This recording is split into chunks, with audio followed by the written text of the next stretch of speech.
Eu cumprimento a igreja com a graça e a paz do nosso Senhor e Salvador Jesus Cristo. Amém? Amém. Meus irmãos, eu os convido a abrirem suas Bíblias na carta segundo Paulo escreveu aos Efésios, no seu capítulo 5, nós vamos ler os 3 primeiros versículos. Efésios, capítulo 5, do verso 1 ao verso 3.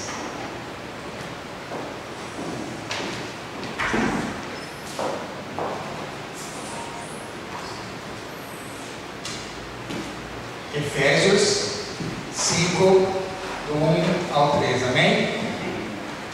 Assim nos diz a palavra do Senhor: sede, pois, imitadores de Deus como filhos amados, e andai em amor, como também Cristo vos amou, e se entregou a si mesmo por nós, em oferta e sacrifício a Deus em cheiro suave. Mas a prostituição e toda impureza, ou cobiça, ou avareza, nem ainda se nomeiem entre vós como convém aos santos. Meus irmãos, eu costumo dizer que a igreja de Efésios foi uma das igrejas mais abençoadas que nós temos logo no ministério de Paulo. Essa igreja, ela foi constituída por Paulo. Paulo ficou ali mais ou menos uns 3 anos construindo a igreja, preparando os irmãos, e Paulo prepara Timóteo para ser o seu substituto. Timóteo, Paulo disse que é o seu filho na fé. Ele ensinou tudo o que ele sabia a Timóteo e deixou a igreja nas mãos de Timóteo. E no final dos tempos da vida do apóstolo João, como vocês sabem, ficou preso na ilha de Patmos, onde ele escreveu o Apocalipse. Mas como muita gente pensa que ele morreu ali preso naquela ilha, mas não, ele foi solto. E ele termina os seus dias justamente em Éfeso. Ele se torna pastor da igreja de Éfeso. E ali é onde ele escreve o Evangelho e as cartas de João. Essa igreja, então, foi uma igreja que teve um pastoreado muito abençoado. Mas Paulo estava preso em Roma depois disso, e ele está preocupado que os irmãos se desviassem do caminho. Então, mais ou menos após uns 10 anos, ele vai escrever essa carta aos Efésios, a igreja de Éfeso. Ele está preocupado, meus irmãos, que a cobiça possa estar entrando nos corações daqueles irmãos. Nós, como Paulo disse, sede meus imitadores como eu sou de Cristo. Nós temos que ser imitadores de Jesus. Quando nós temos o nosso coração totalmente voltado para Jesus, a cobiça não tem lugar no nosso coração. Mas, por incrível que pareça, meus irmãos, se nós falarmos aqui dentro da igreja que existe cobiça, muita gente vai se assustar. Falar, não, isso não existe. Só que eu vou mostrar aqui para os irmãos que a cobiça, ela tem uma maneira muito sutil de se disfarçar. E o apóstolo Paulo fala que a cobiça, a impureza, a imoralidade, ela é um pecado. Ela é um pecado que realmente desagrada a Deus. E ele vai nos mostrar aqui como nós devemos agir para fugirmos dela. Meus irmãos, a cobiça, ela rouba o nosso coração. Ela sequestra o nosso coração, desvia da atenção de Cristo. E isso, Paulo diz que é idolatria. Isso é um pecado de idolatria. Mas como a cobiça é capaz de se disfarçar, meus irmãos, muitas vezes você não percebe e acha até estranho falarmos de cobiça numa igreja evangélica. A cobiça, ela é tão astuta que nós vamos citar aqui como ela se disfarçou na vida de Jacó. Jacó cobiçava a primogenitura do seu irmão Esaú. Ele queria aquilo a qualquer custo. E quando Isaac chama Esaú e diz para ele: sai, pegue uma caça, faça para mim a comida que eu gosto, e quando você voltar e eu comer, eu vou te abençoar. A mãe de Jacó, ouvindo isso, Rebeca, ela chama o seu filho e ela combina com ele: olha, eu vou até o quintal, vou matar um cabrito, vou fazer uma comida parecida com o que seu irmão faz, e você vai até seu pai, entregar, e vai receber a bênção. Porque Isaac, naquela visão, meus irmãos, ele estava totalmente cego. Então o que acontece? A mãe prepara a comida, Jacó pega aquela comida e leva até seu pai. Meus irmãos, Jacó está tomado de cobiça, mas ele não está preocupado com isso, ele quer receber a bênção. Ele chegando na presença de seu pai, o pai, ao sentir que ele chegou, ele quer entregar a comida. Isaac diz a ele: filho, como pode você trazer essa refeição tão rápida para mim? Porque eu sei que caça é uma coisa que demora. Não é assim tão fácil você sair, caçar e fazer um alimento e me trazer. E olha, meus irmãos, o nível que a cobiça leva uma pessoa. Jacó diz para o seu pai: pai, eu consegui isso rápido porque Deus me abençoou. Então, meus irmãos, a cobiça pode cegar uma pessoa. Ela cegou Jacó ao ponto de ele transformar aquela maldade que ele estava fazendo com seu pai, com seu irmão, em bênção, e poder dizer ao seu pai que aquilo era uma bênção. Se você disser para uma pessoa a cobiça do seu coração, ele provavelmente vai dizer: você está enganado, não existe isso no meu coração, eu sou uma pessoa boa, o que eu tenho é um super foco naquilo que eu quero, eu estou focado, a minha vida está direcionada para isso, eu vou lutar para conseguir aquilo que eu desejo. Meus irmãos, você pode fazer uma verificação se aquilo que você deseja é cobiça ou não, porque você pode estar focado em ter algo mais, isso não é pecado. O problema é quando o seu coração está voltado para isso. Uma maneira fácil de você fazer essa verificação é, por exemplo, se você tem algo muito importante para você hoje na sua vida, algo pelaquilo que você está lutando muito, de repente você tem um projeto de uma casa nova, e você está com todas as suas forças voltadas para aquilo, você está em busca de um emprego melhor, e aquilo se torna muito importante para você. É fácil de você saber se aquilo é para a honra e glória do Senhor ou se é cobiça. Pense, meus irmãos, que amanhã, na segunda-feira, você acorde e isso tudo foi por água abaixo. Você não vai mais alcançar essa casa que você deseja, ou esse trabalho, ou algo muito importante na sua vida. Como você vai se sentir? Se você tiver um luto, um sentimento de tristeza, isso é normal, faz parte da vida do ser humano. Todo ser humano passa por isso. Só que esse luto, meus irmãos, é temporário.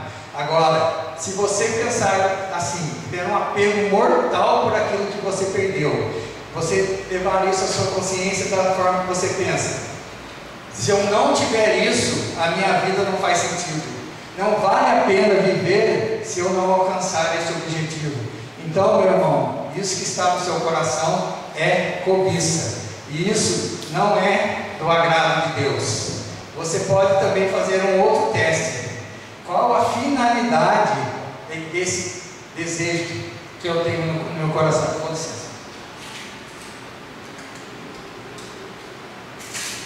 Isso que eu desejo com toda a minha força é para satisfazer o meu ego ou é para a honra e glória do Senhor?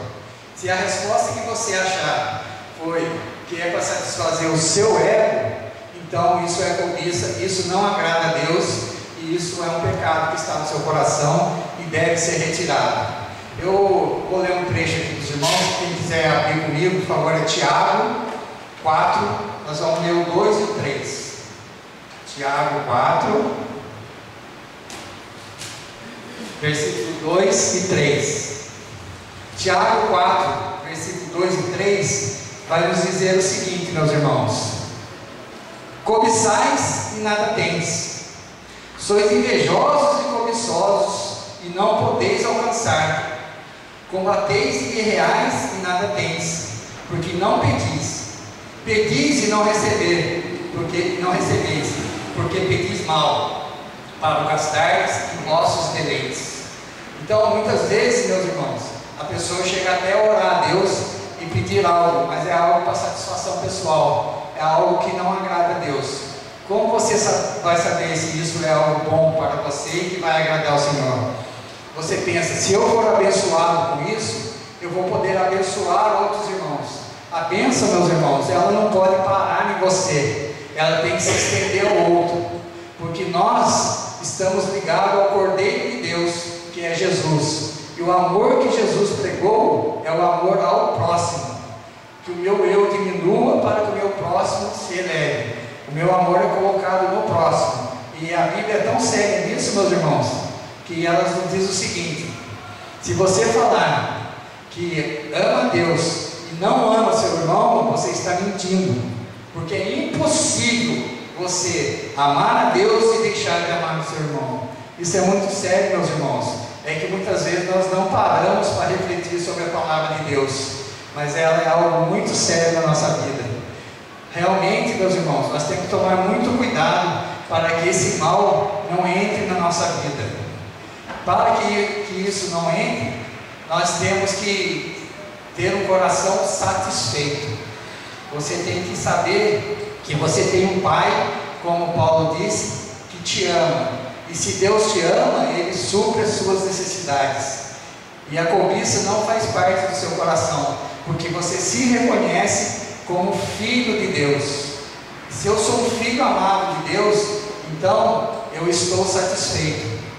Uma coisa que ajuda muito você saber se você está bem ou não com Deus, você saber não só o que você é, mas você reconhecer o que você não é. Você saber o que você não é, resolve metade dos seus problemas, meus irmãos. Por quê? Você sabe que aquilo não é para você. O diabo, quando tentou Jesus, ele tentou colocar dúvida no coração de Jesus. O que ele disse para Jesus? Se tu és o Filho de Deus. Só que Jesus não se preocupou com isso, porque quando o diabo tentou Jesus, um pouco antes Jesus tinha sido batizado no Rio Jordão, e Deus tinha falado lá do céu para ele: este é meu filho amado em quem me comprazo. Ele sabia que ele era o Filho de Deus, ele não tinha problema com isso, ele tinha certeza da sua identidade. E quando você tem certeza da sua identidade, meu irmão, você vai estar satisfeito. A cobiça não pode entrar no seu coração, porque você sabe que você tem um Pai que te ama, um Pai que está no céu, e que Ele supre todas as necessidades. Meu irmão, um exemplo muito bom para nós, e quem realmente sabia o que não era e o que era, está na vida de João Batista. João Batista estava lá na beira do Rio Jordão, pregando, batizando, e daí as pessoas chegaram até ele e disseram: João, estão dizendo por aí que você é o Messias. Você é o Messias? João Batista responde o que, meus irmãos? Se tem uma coisa que eu sei, é que eu não sou o Messias. Aí eles continuam perguntando para ele: então, se você não é o Messias, então quem é você? Então é muito importante você saber o que você não é e reconhecer o que você é. João Batista então responde: eu sou apenas uma voz que clama no deserto. O João Batista, meus irmãos, eu confesso que eu, no lugar de João Batista, eu ia até aproveitar um pouquinho e falar mais algumas coisas, porque João, nós sabemos que é primo de Jesus. Se alguém me perguntasse e eu fosse primo de Jesus: você é o Messias? Eu diria: não, eu não sou o Messias, mas sou primo dele, sou parente. O João Batista era uma pessoa tão humilde, tão consciente daquilo que Jesus chamou, o que ele deveria fazer, que ele nem deu essa carteirada em quem estava perguntando. Ele falou: não, quem é você? Eu sou João. E o que você está fazendo? Eu vim, eu sou uma voz que clama no deserto, Deus me colocou aqui para batizar as pessoas para a remissão de pecados, estou fazendo o que Deus mandou, estou satisfeito, ciente daquilo que Deus me disse para fazer, e é isso que eu vou continuar fazendo. Então, meus irmãos, é muito importante você saber o que você é e o que você não é. Isso resolve muito em relação a Deus. Isso é libertador para nós, meus irmãos. Em 2 Pedro, versículo 1 a 3, vai nos dizer o seguinte. Aliás, desculpa, 2 Pedro, capítulo 1, versículo 3. Olha só que interessante, meus irmãos, para você realmente reconhecer quem você é. Visto que com o seu divino poder nos deu tudo o que diz respeito à vida e à piedade, pelo conhecimento daquele que nos chamou por sua glória e virtude. Meus irmãos, ele está dizendo aqui que Deus já nos deu tudo. Ele não está dizendo que deu a metade, que deu 30%. Ele diz que Deus nos deu tudo. Se você reconhece que Deus já te deu tudo, então você é uma pessoa satisfeita, você tem um coração grato. Onde, meus irmãos, existe a gratidão, não tem espaço para a cobiça. Você é grato a Deus pelaquilo que você tem. Hoje, meus irmãos, infelizmente, nós estamos vendo fazer muito sucesso aí o evangelho triunfalista. É aquele evangelho que a pessoa chama você para aquela igreja, que você, tudo que você precisa, você pode pedir para Deus e Ele vai te dar. Eles te dão o direito de você colocar Deus na parede. Eu quero isso. A sua relação com Deus é apenas entre você e aquele que pode suprir as suas necessidades. Meus irmãos, nós estamos aqui, nós reconhecemos o sacrifício que Jesus fez, que Deus nos mandou o seu Cordeiro para a nossa salvação. O nosso relacionamento com Deus tem que estar muito acima desse relacionamento entre aquele que pode suprir as suas necessidades e você. Tem que estar muito além disso, meus irmãos. Infelizmente, nós estamos sendo bombardeados por esse evangelho que você toma lá da cá. Você vai para aquela igreja que lá você vai conseguir tudo o que você quer. E na Bíblia não diz assim, meus irmãos. Esse não é o verdadeiro evangelho. Eu sempre falo nas minhas pregações, a nossa igreja nunca vai estar apinhada de gente brigando para conseguir entrar em aquele lugar. Por quê? Porque aqui você vai ouvir que está na palavra de Deus. E você pregar exatamente o que está na palavra de Deus, como nós estamos fazendo hoje, meu irmão. Isso não dá ibope, isso não agrada muitas pessoas. Porque Deus, eu sempre digo isso, Deus não é liberal, Deus é radical. Deus diz, a minha glória eu não divido com ninguém. É tão sério, meus irmãos, que lá em Apocalipse vai dizer o quê? Se você for morno, você não é frio e nem quente, o que Deus vai fazer com você? Vomitar da sua boca. Isso é muito sério, meus irmãos. Imagina você ser vomitado por Deus, mas é o que está na palavra, e nós não mudamos isso. Meus irmãos, para você conseguir ter uma vida de gratidão, você precisa de maturidade cristã, e você precisa de amadurecimento, porque Paulo mesmo disse, quando você é um recém-convertido, você não pode comer ainda alimento sólido, você tem que tomar leitinho, porque você não está preparado para o alimento sólido. Então você tem que ser tratado como uma criança. A própria palavra diz que quando você se converte, você nasceu de novo. Então você é uma criança e vai crescendo. Só que, meus irmãos, depois que você está há 10, 15, 20 anos no Evangelho, você não pode estar tomando leitinho mais, você já tem que estar comendo uma feijoada. Você já está adulto na fé. O seu relacionamento com Deus não é mais esse pai que supre as suas necessidades. Ele vai muito além disso. Você teve um encontro com Deus, Ele transformou o seu coração. O que importa para você é o grande sacrifício que Jesus fez na cruz. O resto, meu irmão, é consequência. Então, você vai ser sempre grato a Deus. E Paulo, meus irmãos, ele vai ensinar aqui como você ser grato. Só que eu falar a verdade, meus irmãos, isso é para Paulo. É difícil para nós. O que Paulo vai falar para o Timóteo? Olha bem, meus irmãos, para você viver uma vida de gratidão. Timóteo, se você tiver o que comer e o que vestir, esteja satisfeito. Meu irmão, você já pensou nisso? Se você tiver o que comer e o que vestir, esteja satisfeito. Eu tenho certeza que não tem ninguém aqui precisando de roupa, e eu garanto que não tem ninguém aqui morrendo de fome no culto, certo? Então, imagina só o nível que Paulo disse para Timóteo ter em relação com Deus. Mas por que ele disse isso, meus irmãos? Que se a sua expectativa for baixada nesse nível, e você saber que se Deus te deu o que comer e o que vestir, Ele está cuidando de você, e Deus sempre vai te dar mais. E o que vai acontecer, meu irmão? Quando Deus te abençoa, vai gerar em você gratidão, porque você sabe que vivendo nesse nível de expectativa, lá embaixo, tudo que Deus te der está acima disso. Você vai ser uma pessoa grata, você vai estar sempre disposto a caminhar segundo a vontade de Deus. Agora, meu irmão, quando a sua expectativa está lá em cima, e muitas vezes você não sabe, mas isso é uma cobiça, e Deus não atende às suas expectativas, o que vai gerar em você? Exatamente o oposto. Vai gerar em você ingratidão. E a ingratidão, meus irmãos, segundo a palavra de Deus, é uma porta aberta para a cobiça. E isso pode tomar conta do seu coração. Meus irmãos, nós temos que baixar a nossa expectativa para que nós possamos ser sempre gratos a tudo aquilo que Deus nos faz. Irmãos, um dos princípios que vai nos ajudar a vivermos dentro dessa expectativa é a unidade. Nós estamos aqui, nós somos o corpo de Cristo. Cristo é a cabeça, nós somos o corpo. Quando nós fazemos parte do corpo, o que acontece, meus irmãos? O eu diminui e o nós cresce. Como Jesus, quando ensinou a orar, ele disse o quê? Pai nosso que está no céu. Ele não disse meu Pai, ele disse pão nosso nos dai hoje. Ele disse nosso, não meu.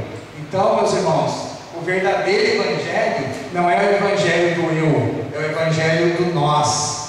Nós temos que viver em comunidade, nós temos que colocar no nosso coração o amor segundo Jesus nos ensinou, que é o amor ao próximo. E quando nós conseguirmos isso, a nossa vida vai ser muito mais fácil, meus irmãos, porque Cristo se entregou por nós. Cristo é o Cordeiro de Deus, segundo a palavra, que foi dada em favor dos nossos pecados. Então, meu irmão, baixe a sua expectativa e sinta esse coração grato, porque Deus sempre vai te abençoar. E se você tiver uma expectativa baixa, Ele sempre vai superar as suas expectativas. Agora, cuidado quando as suas expectativas são muito altas, e muitas pessoas podem dizer, você tem direito disso, porque Deus tem que te dar isso, porque se você não tiver isso, você não vai ficar satisfeito. Meus irmãos, cuidado, esse não é o verdadeiro evangelho. Meus irmãos, hoje nós temos Cristo, é o Cordeiro de Deus que foi dado por nós. Tem um teólogo que ele faz uma explanação muito interessante sobre isso. Ele vai nos mostrar sobre Abraão. Ele vai dizer, quando Abraão, meus irmãos, nós sabemos que ele esperou 25 anos para que Deus o abençoasse e desse a ele seu filho Isaque. Foram 25 anos de espera, meus irmãos. Então vocês imaginam, quando ele teve esse filho, o tamanho do amor que ele tinha por ele. E Deus faz o quê? Deus fala, Abraão, eu quero que você me dê o seu filho em sacrifício. Tem muitas pessoas aqui que são pais e mães. Vocês já imaginaram Deus falar uma coisa dessa? Para nós hoje seria impossível, vamos ser honestos, né, meus irmãos? Mas Abraão, que é o pai da fé, ele aceitou o desafio de Deus. Então, o que Deus queria ver? Se naquele relacionamento de Abraão com Isaque existia algum tipo de cobiça, se Isaque idolatrava aquele filho, porque Deus não queria que fosse assim. Então, o que Abraão vai fazer, meus irmãos? Abraão vai pegar o seu filho, Isaque, e vai subir ao monte para o sacrifício. Quando Deus viu que realmente Abraão cumpriria o que Deus pediu, o que ele faz? Ele providencia um cordeiro, meus irmãos. Um cordeiro para ser entregue no lugar. É o que Deus fez por nós. Ele entregou o cordeiro para morrer na cruz por nós. E é interessante essa explanação que esse teólogo faz, que ele diz, quando Abraão subiu o monte, era um relacionamento entre ele e seu filho Isaque. Quando eles descem do monte, não são mais só os dois. Entre eles existe o cordeiro.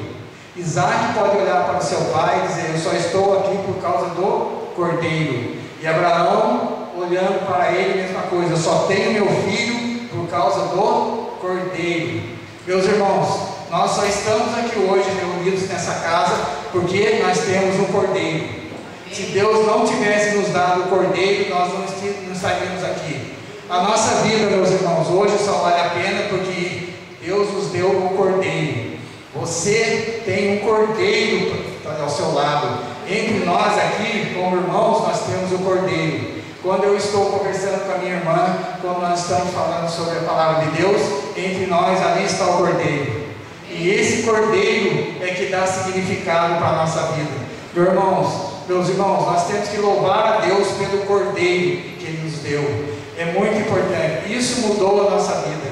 Antes de Jesus, o relacionamento com Deus era muito diferente, muito difícil. Hoje nós temos um relacionamento direto de pai e filho. Por quê? Porque nós temos o Cordeiro. Nós sempre vamos ter o Cordeiro para interceder por nós. Toda a honra, toda a glória seja dada ao Cordeiro de Deus. Meus irmãos, quando nós amadurecemos na fé e reconhecemos o tamanho do sacrifício que foi feito por nós, que hoje existe esse Cordeiro na nossa vida, nós teremos um coração grato. Nós sempre vamos olhar para Deus, sabendo que Ele é o nosso Pai, e como lá em Pedro diz, Ele já nos deu tudo. Se Ele te deu tudo, você tem um sentimento de gratidão para Ele. Meu irmão, não interessa se o seu vizinho tem mais do que você. Saiba que você é um filho amado de Deus e que Ele te deu tudo. O ser humano não foi feito para serem todos iguais mesmo, meus irmãos. Então, uns tem mais, outros tem menos. Mas o importante é você ter no seu coração: Deus supre as minhas necessidades. Ele já me deu tudo. E o mais importante, Ele me deu o Cordeiro. Meus irmãos, nós temos que continuamente louvar o Senhor por causa do Cordeiro. Você, meu irmão, teve o privilégio de encontrar o Cordeiro de Deus, e isso te trouxe até aqui hoje, meus irmãos. Amém. Por isso nós estamos reunidos. Nós somos um corpo, e a Bíblia nos diz: como que um órgão, se você retirar do corpo, ele vai sobreviver? Não, nós precisamos viver aqui em união. É outra coisa que nós temos que tomar cuidado, porque hoje, por causa da tecnologia, não que eu seja contra, ela é muito importante, mas muitas pessoas estão se achando autossuficientes. E não é isso que a Bíblia prega, meus irmãos. Isso aqui que nós estamos fazendo hoje, nos reunirmos, estarmos juntos, isso é muito importante, porque isso ajuda o nosso crescimento. Eu estou ligado ao meu irmão, ele está ligado a mim. O que acontece com o meu irmão me afeta. Isso é um amadurecimento na fé. Por isso, meus irmãos, glória a Deus pelo Cordeiro que foi dado por nós. Amém?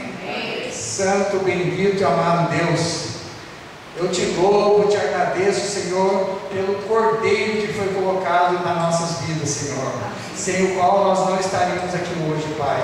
Senhor, não permita, Pai querido, que o sentimento de cobiça, Pai, possa afetar o meu coração e o coração dos nossos irmãos aqui, Pai. Que nós sempre, Senhor Deus, estejamos unidos, Pai, para amadurecermos na fé, para que o nosso relacionamento contigo, Senhor, cresça, Pai, e fique muito além daquele que pode suprir as nossas necessidades, Pai. Obrigado por essa oportunidade de estar aqui na Tua casa, Senhor, de poder levar a Tua palavra, Pai. Muito obrigado. Perdoa os nossos pecados, em nome de Jesus. Amém.